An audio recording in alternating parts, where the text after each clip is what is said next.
ଦୁଇଟି ଲବଙ୍ଗ କଳା ସୂତାରେ ବାନ୍ଧିକି ପକେଟରେ ରଖିଦିଅନ୍ତୁ। ଗ୍ୟାରେଣ୍ଟି ଦେଉଛି ସେ ଝିଅ ପଟିଯିବ।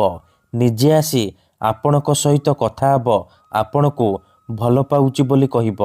ଆଜ୍ଞା ହଁ, ଆଜିର ଏହି ଭିଡ଼ିଓଟିରେ ମୁଁ ଆପଣଙ୍କୁ ଶିଖେଇବି ବିନା ମନ୍ତ୍ରତନ୍ତ୍ରରେ କେବଳ ଦୁଇଟି ଲବଙ୍ଗର ସାହାଯ୍ୟରେ ନାରୀ ମୋହିନୀ ଗୁପ୍ତ ବଶୀକରଣ ବିଦ୍ୟା, ଯାହାର ପ୍ରୟୋଗରେ ଆପଣ ନିଜ ପସନ୍ଦର କେଉଁ ବି କୁଆଁରୀ ଝିଅ ବା ବିବାହିତା ନାରୀକୁ ପଟେଇ ପାରିବେ। ପଡ଼ିଶା ଘର ସୁନ୍ଦରୀ ଭାଉଜଠାରୁ ନିଜର ମନ ମୁତାବକ କାମ ହାସଲ କରିପାରିବେ।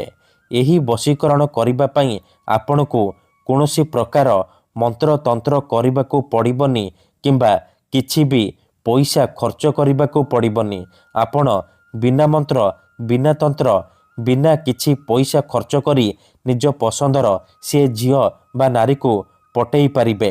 ଆଜ୍ଞା ହଁ, ଆପଣ ସମସ୍ତଙ୍କର ଇଚ୍ଛା ଥିବ ନିଜ ପସନ୍ଦର ସୁନ୍ଦରୀ ଝିଅ ବା ସୁନ୍ଦରୀ ଭାଉଜକୁ ପଟେଇବା ପାଇଁ, ତାକୁ ନିଜ ପ୍ରେମରେ ଦିବାନୀ କରି ତାଠାରୁ ନିଜର ମନ ମୁତାବକ କାମ ହାସଲ କରିବା ପାଇଁ। ତେବେ ଆଜିର ଏହି ଭିଡ଼ିଓଟି ଆପଣଙ୍କର କାମରେ ଆସିବ, କାରଣ ଆଜିର ଏହି ଭିଡ଼ିଓଟିରେ ମୁଁ ଆପଣଙ୍କ ପାଇଁ ଆମର ତନ୍ତ୍ରଶାସ୍ତ୍ରରୁ ଦୁନିଆର ସବୁଠାରୁ ସହଜ ମହାଶକ୍ତିଶାଳୀ ବଶୀକରଣ ନେଇ ଆସିଛି।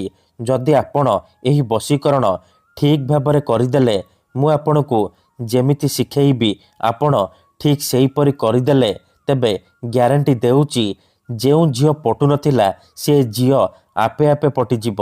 ଯେଉଁ ବିବାହିତା ନାରୀ ଆପଣଙ୍କୁ ଭାव ଦେଉନଥିଲା ସେ ନାରୀ ନିଜେ ତୁମକୁ ଫୋନ୍ କରିବ, ହାତ ଧରିକି ରୁମ୍କୁ ଡାକିବ, ଯାହା ଚାହିଁବେ ତାହା କରିବ। ଏଥିପାଇଁ ଆପଣଙ୍କୁ ବେଶୀ କିଛି କରିବାକୁ ପଡ଼ିବନି। କେବଳ ଦିଟା ଲବଙ୍ଗ ଆଣିବେ। ସେ ଦିଟା ଲବଙ୍ଗକୁ କଳା ସୂତାରେ ବାନ୍ଧିକି ନିଜ ପକେଟରେ କିମ୍ବା ମନି ପର୍ସରେ ରଖିଦେବେ। ତାପରେ ଦେଖିବେ ଚମତ୍କାର। ଯେପର୍ଯ୍ୟନ୍ତ ସେ ଲବଙ୍ଗ ଆପଣଙ୍କ ପାଖରେ ଥିବ ସେ ପର୍ଯ୍ୟନ୍ତ ସେ ଝିଅ ହେଉ ବା ବିବାହିତା ନାରୀ ଆପଣଙ୍କ ବଶରେ ରହିବ। ଆପଣଙ୍କର ସବୁ କଥା ମାନିବ। ଆପଣ ତାକୁ ଯାହା କହିବେ, ଯେମିତି କହିବେ ସିଏ କରିବ। କୌଣସି ପ୍ରକାର ବାଧା ଦେବ ନାହିଁ। ନମସ୍କାର ଫ୍ରେଣ୍ଡସ୍, ଓଡ଼ିଆ ଫଣ୍ଡା ଚ୍ୟାନେଲକୁ ଆପଣମାନଙ୍କୁ ସ୍ୱାଗତ।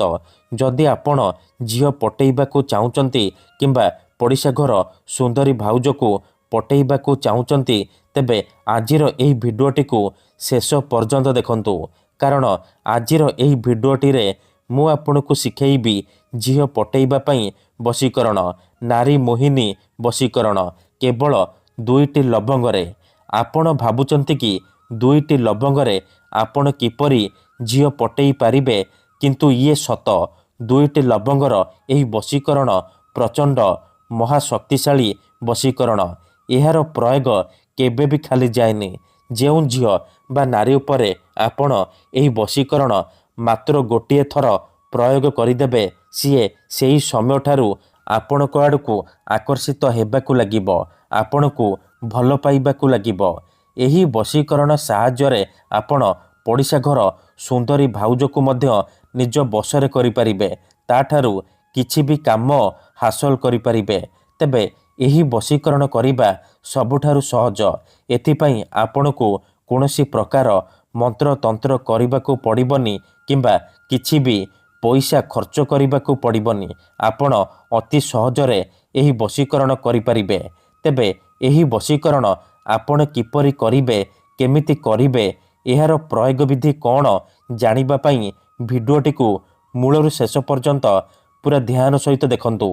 ବିଧିଟି ଜାଣିବା ପୂର୍ବରୁ ଯଦି ଆପଣ ଆମ ଚ୍ୟାନେଲକୁ ପ୍ରଥମ ଥର ଆସିଛନ୍ତି, ତେବେ ଦୟାକରି ଚ୍ୟାନେଲକୁ ସବସ୍କ୍ରାଇବ୍ କରି ପାଖରେ ଥିବା ବେଲ୍ ଆଇକନ୍କୁ ମଧ୍ୟ ଦବାଇ ଦିଅନ୍ତୁ, ଯାହାଦ୍ୱାରା ଆମେ ଯେଉଁ ବି ଭିଡ଼ିଓ ଅପଲୋଡ଼ କରିବୁ ସର୍ବପ୍ରଥମେ ଆପଣ ଦେଖିପାରିବେ ଆଉ ତା'ର ଲାଭ ପାଇପାରିବେ। ବଶୀକରଣ ଜାଣିବା ପୂର୍ବରୁ ଆଉ ଗୋଟିଏ କଥା ଜାଣି ରଖନ୍ତୁ। ବଶୀକରଣ ଏମିତି ସେମିତି କାମ କରେନି। ମନରେ ସମ୍ପୂର୍ଣ୍ଣ ବିଶ୍ୱାସ, ନିଷ୍ଠା ଆଉ ଏକାଗ୍ରତାର ସହିତ ଆପଣଙ୍କୁ ଏହି ବଶୀକରଣ କରିବାକୁ ପଡ଼ିବ।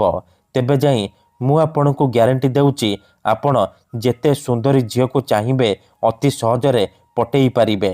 ସୁନ୍ଦରୀ ଭାଉଜଠାରୁ ମନ ମୁତାବକ କାମ ହାସଲ କରିପାରିବେ। ଦେଖନ୍ତୁ, ଉଦାହରଣ ରୂପରେ ଯେଉଁପରି ଆପଣ ଭଗବାନଙ୍କୁ ମାନୁଛନ୍ତି, ଭଗବାନଙ୍କ ଉପରେ ବିଶ୍ୱାସ ରଖିଛନ୍ତି, ନିଜର ସବୁ ଦୁଃଖ କଷ୍ଟ ଅସୁବିଧା ଭଗବାନଙ୍କୁ ଜଣାଉଛନ୍ତି, ଯଦି ସେ ଅସୁବିଧାର ସମାଧାନ ନ ହେଲା ତାହାର ମାନେ ନୁହେଁ କି ଭଗବାନ ନାହାନ୍ତି।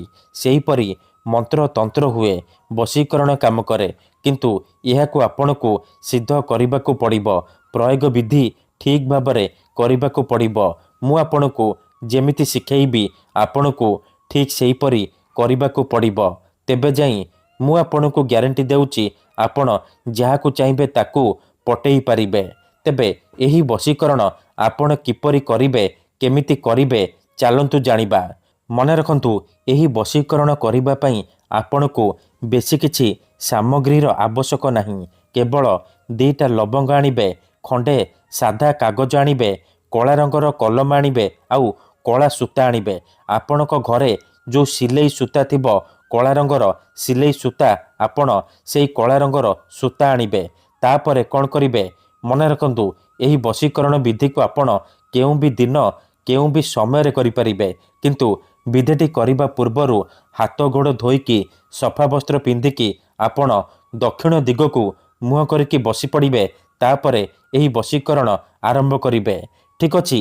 ଏହିସବୁ ସାମଗ୍ରୀ ଆଣିସାରିବା ପରେ ଦକ୍ଷିଣ ଦିଗକୁ ମୁହଁ କରିକି ବସି ପଡ଼ିବେ।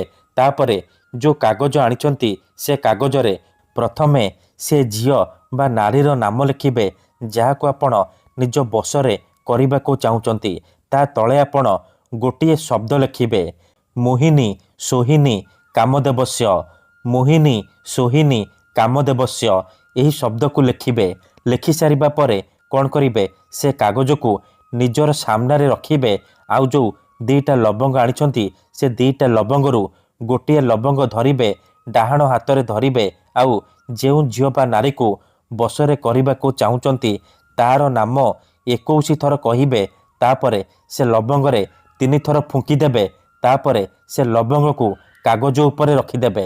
ତାପରେ ଆଉ ଗୋଟିଏ ଲବଙ୍ଗ ହାତରେ ଧରିବେ, ନିଜର ନାମ 21 ଥର କହିବେ। ତାପରେ ସେ ଲବଙ୍ଗରେ 3 ଥର ଫୁଙ୍କିକି ସେ ଲବଙ୍ଗକୁ କାଗଜ ଉପରେ ରଖିଦେବେ। ତାପରେ ସେ କାଗଜ ଆଉ ଲବଙ୍ଗକୁ ଭଲ ଭାବରେ ମୋଡ଼ିକି କଳା ସୂତାରେ ବାନ୍ଧିଦେବେ। ଏତିକି କରିସାରିବା ପରେ କ'ଣ କରିବେ, ସେ ଗୋଟିଏ ପୁଟୁଳି ହେଇଯିବ। ସେ ପୁଟୁଳିକୁ ମନି ପର୍ସରେ କିମ୍ବା ପକେଟରେ ରଖିଦେବେ।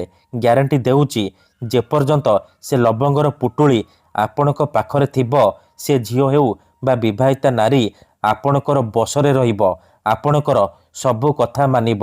ମନେ ରଖନ୍ତୁ, ମୁଁ ଆପଣଙ୍କୁ ଆଉ ଥରେ କହି ରଖୁଛି, ମନରେ କୌଣସି ଖରାପ ଉଦ୍ଦେଶ୍ୟ କିମ୍ବା କୌଣସି ଖରାପ କାମ ପାଇଁ ଏହି ବଶୀକରଣ ପ୍ରୟୋଗ କରିବେନି।